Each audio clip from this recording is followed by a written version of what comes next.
یو سړي له خپلې مېرمنې سره زیاته مینه درلوده، خو د مېرمنې خپل خاوند نه و خوښ. له همدې کبله یې غوښتل چې په خاوند ځان طلاق کړي. یوه ورځ یې پر یو موضوع بحث و. د خاوند له خولې څخه یې داسې خبره ووتل چې مېرمن یې چوپ کېناسته. خاوند ورته وویل: که تر سهاره مخکې دې خبرې ونه کړې نو پر ما طلاقه یې. مېرمن چوپ شوه او اراده یې وکړه چې تر سهاره به چوپ پاتې شم تر څو خاوند مې طلاقه کړي، او دا ښه موقع هم ده تر څو له ده څخه خلاصه شم. خاوند یې زیات پریشانه شو. ډیر کوشش یې وکړ چې په مېرمنې خبرې وکړي، خو مېرمنې یې هیڅ نه ویل او چوپه وه. نو خاوند یې پوه شو چې دا خو طلاق غواړي او همداسې راڅخه جلا کېږي. نو علماو ته ورغله.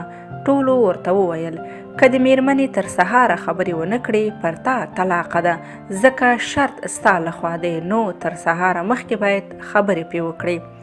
له امام ابو حنیفه رحمت الله علیه سره د دې سړي ناسته ولاړه وه. بیا هلته ولاړه او پریشانه کېناسته. امام صاحب پوښتنه ځینې وکړه چې ولې داسې پریشانه یې؟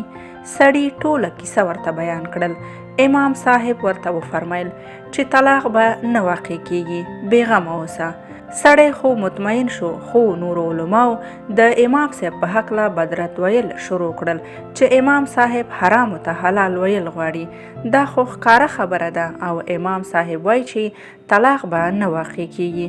کله چې د سهار سپېدو ته نیم ساعت پاتې شو نو مسجد ته ولاړ او په لوړ غږ سره یې د تهجد لپاره اذان شروع کړ.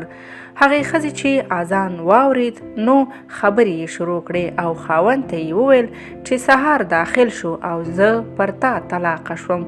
خو چې تحقیق وشو نو ورته معلومه شوه چې د سهار وخت نه دی داخل شوی، دا اذان خو د تهجد لپاره و.